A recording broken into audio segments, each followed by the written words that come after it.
If a film director envisioned a scene set in a beautiful village, hanging off of the side of a volcanic mountain, this little town would be that place. This is Garachico, on the island of Tenerife, in the Canary Islands of Spain.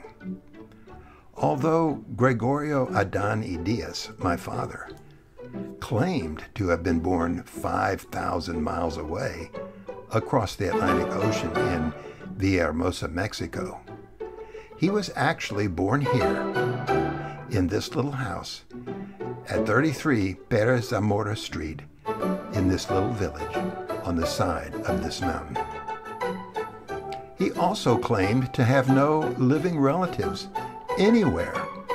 In fact, he did, and we do, by the dozens. Our family name is actually Adan, not Diaz.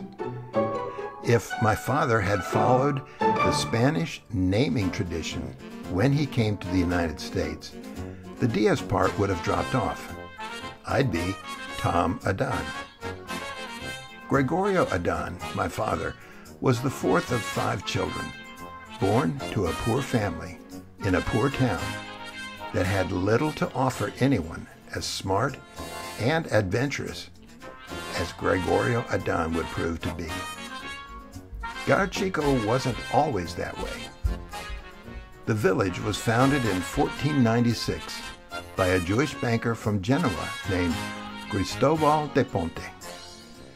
De Ponte was among a number of prominent conversos, Jews who had at least nominally converted to Catholicism, who settled in or had important ties to Tenerife. The Spanish Inquisition made several visits to the Canary Islands. It is popularly thought that the Inquisition hounded Jews because they were Jews. That is incorrect. The Inquisition hunted for heretics, especially converted Jews who had lapsed from their new religion or whose conversions were insincere in the first place. Tenerife was a good hunting ground for the Inquisition. Among the heretics there was even a Catholic priest in a mountain village not far from Garachico. In 1527, de Ponte himself was called before the Inquisition. He managed to beg off for reasons of health. The Inquisition went away. He survived. For 2 centuries, from its founding in 1496 to 1706, Garachico thrived as the most important port on the island of Tenerife. It boasted one of the finest harbors in the world. Ships sailing to and from Garachico connected south with north and east with west. They carried wine, sugar, and other products to and from the major harbors of all these worlds. The town itself was admired for the stately homes of its aristocrats, its beautiful churches, and its rich convents and monasteries. But in the year 1706, tragedy hit Garachico. The volcano looming over the town erupted. Tons of lava poured slowly down the mountain and filled the harbor. Within days, Garachico was reduced from one of the world's great harbors to a fishing village and a minor port for small vessels. Nothing much really changed in Garachico after that disaster. Life revolved around the church and the export of bananas and sugar cane and other crops. Gregorio's father, Jose Adan Benitez, was a carpenter and a minor city functionary. One life-saving thing happened to young Gregorio in Garachico. Youth bands are a tradition in the Canary Islands.